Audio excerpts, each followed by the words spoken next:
right. We were talking about dialogue, and your web series, and especially this episode that we were talking about, is very dialogue centric. Yes. And it's not typical. It's not the typical dialogue. It's not just generic this or that. There's a lot of dialogue. It's very meaningful. It's very. It feels real. Like there's someone in a prison, and he's speaking to a family member, and he's like pouring his heart out. When you're in prison, obviously there's a lot of time to self-reflect, and Yes. just the whole situation felt so real.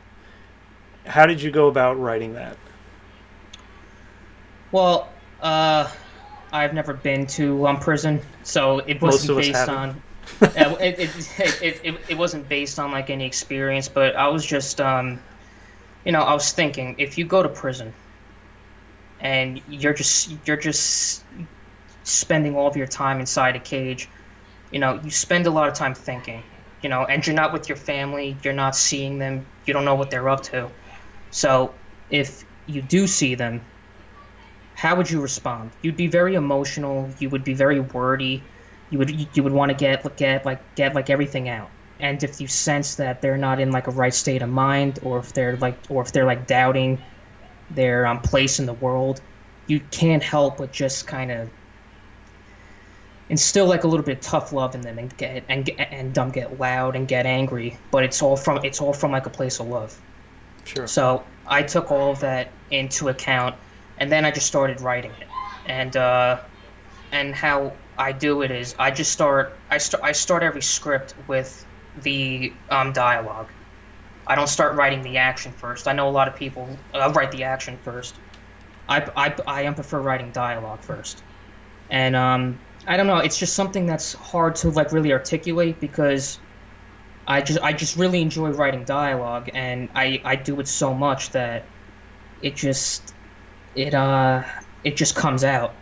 Kind of. I can't really explain like how I come up with it. I mean, I will say like I will draw a lot of inspiration from listening to like other people's conversations, remembering my own conversations, and I guess I just soak it up like a sponge, and then I just put it down on the on paper. And that's very important for Yeah. the rhythm of speaking. I've seen films where it's like an equal back and forth, or one person really dominates and then the other person mostly only listens, and then what they Yes. ask, it doesn't quite lead into what happens next. So listening to real conversations, you get a feel for the rhythm, or someone wouldn't say that, or even just reading your dialogue out loud. Yes. Um, does this sound right? Are there words next to each other that just are difficult to say? Because that's going to reflect on when someone reads it. If they have trouble saying it, then Yeah. It it doesn't might really get work. changed, Yeah. or it's going to Which be a weird result. yeah. Yeah. Well, it's yeah. I mean, if you and like even if you like write a line of dialogue and you say it out loud and it sounds good to you, like this might be something that you would say. Like everybody words things differently, so you might get an actor that will read that particular line and say, well, it'd be more comfortable for me personally Right. if I switched this around. But the actual line itself is like still the same. It's just like Right. a different, yeah. Different It's way to just say it. structured differently. Sure. And Yeah. I always tell actors when that happens, um, like, just as long as you know the meaning behind the line, why you're saying this, if you want to change a word or two, Yeah. that's totally fine, as long as it's still as strong in its purpose. I agree. Yeah. Yeah. Improvising though, I don't. Some filmmakers may feel completely differently about this, but I don't like improvising at all. Okay. I mean, like I said, if you're delivering a line and if you word it a little differently, that's fine. If you tack on an extra line, okay.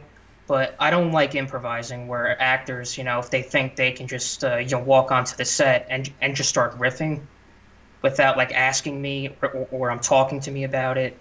I don't care for that. Hmm. I find it unprofessional, and you know, the way I see it, part of your job as an actor is to deliver the lines that somebody else wrote.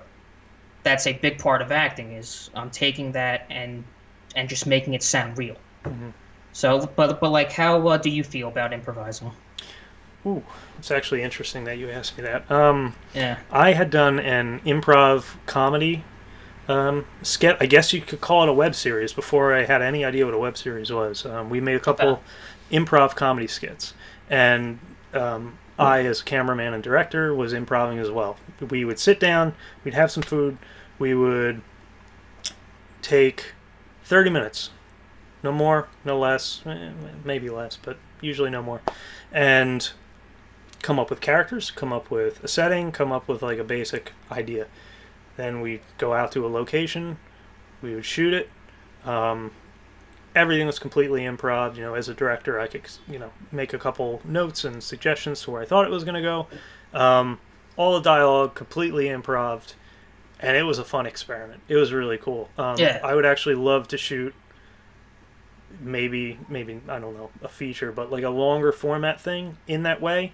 But everyone needs to have an understanding Right. of what Yes. it's about. Yes. Exactly. So there's a time and a Yes. place, and there are certain projects. And if you've got a great writer, and they've put all that work into it, I mean, for an actor, if some isn't working for them, that's okay. That's a hurdle that you have to cross when you get there. Right. But for the most part, if you've got a good script and the script is tight, might be no need to alter it. Yeah, I agree. And that's just how I am. I like to write everything, and I put a lot of time into it. So, I'm obviously biased a little bit because you know, I like to write. I am a writer. So, if I ever encountered an actor who just said no, I just want to improvise it, I wouldn't take very kindly to it, Mm. but if you want to improvise, it's something that has to be established well before production begins, because you still have to have like a round table or a table read. You have to workshop it, which is still like a part of writing, I guess. But But it's so more in yeah, the yeah, development than just in production. Hey, can I try this? right, yeah. Now, let me ask you, the ultimate improvisation, Rucker Hauer, his monologue at the end of Blade Runner, completely made up by him, I believe, on the day. I don't know to what extent it was discussed with Ridley Scott, but what are your feelings on that, or does that kind of make you think a little about that? Well, Rucker is an anomaly. I'll tell you what, if all right, there are like rare exceptions. I would say like you would have to be a pretty damn good actor to walk onto a set with no workshopping, no anything, and just improvise a monologue like that. I'll tell you what, if you can improvise a monologue like that, I won't say a word to you. I'll just like shake your hand, man, because that really is a brilliant monologue. But yeah, anything anything below that, I don't know. Yeah, It just better be damn good if you're going to if you're taking a chance like that. It's got to be really good, I think. I've got a filmmaker friend, and his motto is anything that makes the film better. Yeah. So you can be open to try things. If someone has a suggestion, I'll always entertain it. I'll always at least think about it, and give it real thought. Or we could try it out. But if I don't feel it makes the film better, then we got to do something differently. Yeah, of course. And it's like also a matter of time restraints too. Like if we're really ahead schedule, let's just say for the sake of argument, if we're really ahead schedule and one of the actors says, I had this like really good idea for like a monologue that I could put in this scene, I would say, okay, well, what is it? Tell me it, If I feel it works, okay, we'll try and like we'll play with it. But time is always of the essence, and you don't always have time to try out every like on the spot thing and see if it'll just work later. So that's why I said, if you want to improvise, I think your best course of action would be to bring it up before you're on the set, so you can actually plan for it. Because otherwise you're just going to be racing against the clock and just seeing, is this going to work? Is I'm not going to work? So right, and time is money, and time is time. Yeah, We don't have a lot of it, so no, we don't. For all the actors out there, have the discussion beforehand. At Please. least pre-write something, and we'll definitely entertain it if it makes the film better. Yes, absolutely. There we go. Absolutely. Tim, it's been great talking with you. Thank you so much. Where Thank can everyone see your work?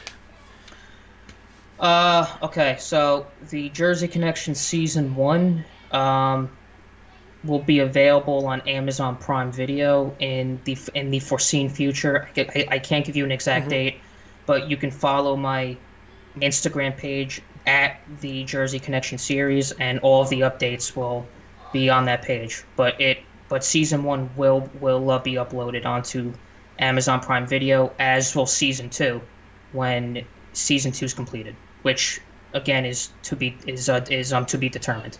Yep, during this pandemic, it slowed pandemic, everything down. It just sucks. Let us get outside. I want to work, man. I want to work. All right, I'll have links below to everything in the description. Thanks again, Tim, for going indie depth. Thank you, Andrew, for having me. I appreciate it, man.